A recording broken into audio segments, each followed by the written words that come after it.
Hello amazing humans and welcome to my first YouTube video.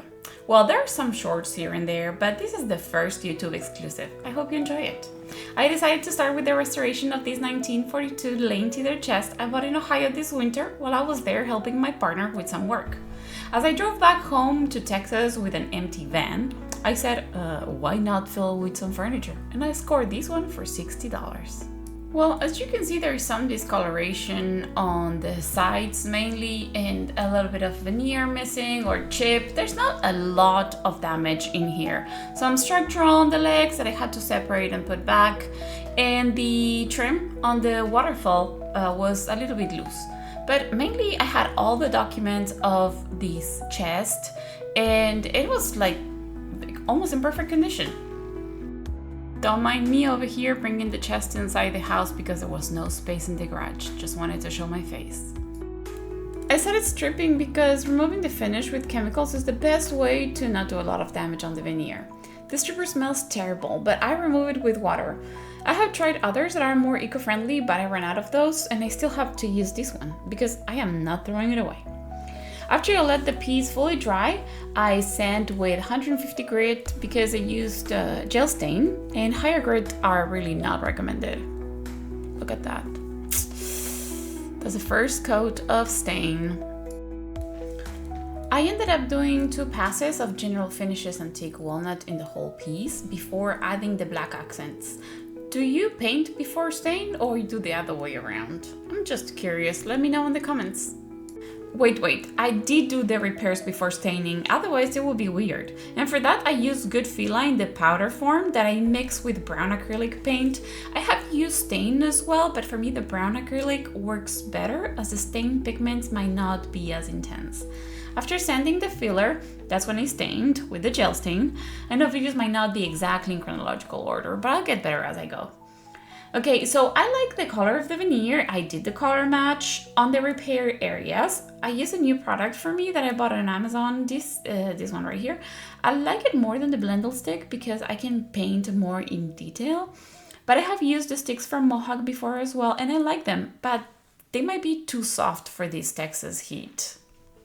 Are you curious or like interesting facts like me? Let's dig in. This type of chest, it used to be an engagement or a wedding gift from one spouse to the other or from the family, just with the idea to pass it along as an heirloom. These chests are indestructible, and the cedar keeps moth away as well. They don't make these anymore because Lane went out of business in the early 2000s, and have in mind that if you have one of these, the lock has been recalled because it cannot be opened from the inside, and kids love to hide. Nobody should sell them with the lock intact. If you already have one of these at home and have children, remove the lock and put it back when they grow old. That's what I do when my niece comes to visit. I remove it and put it back when she leaves. Now it's time to address the interior. I detached the tray to make it easy to sand and clean. To remove the felt, I pour some hot water as that makes the glue melt, and I just pull the fabric. When it dried, I just sanded it, and that little shelf, actually it's made out of cedar as well and some other wood that I really don't know now.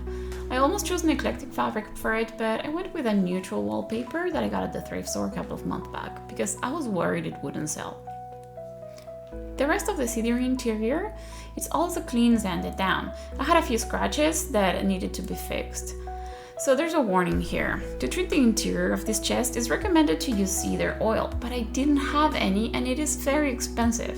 So I ended up using hemp base wax.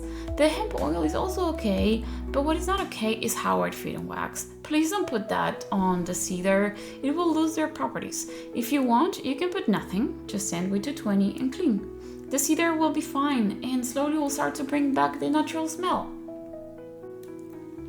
Before the big reveal, I wanted to say thank you very much. If you're still here, I appreciate you. If you want to subscribe and comment and like and all those stuff that people do on YouTube, I will be forever grateful. I finished the chest with 3 coats of white pond poly with 1,000 grit sanding in between. And here it is, the final reveal. Do you think I'll piss off the restoration gods with this? Well, if I do, too bad. I'm going to have to disappoint them. As you all can see, I painted the base black and added some black details too, using Licorice by Beyond Paint. I love using that paint for small areas where I don't have to top coat, as it is an all-in-one paint.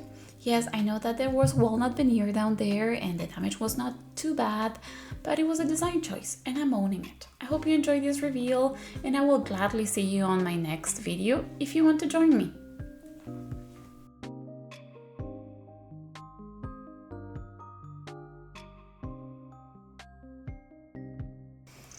I'll try to remember also to film more in landscape format to be able to bring you some more YouTube videos, but in the meantime you can always find me on social media.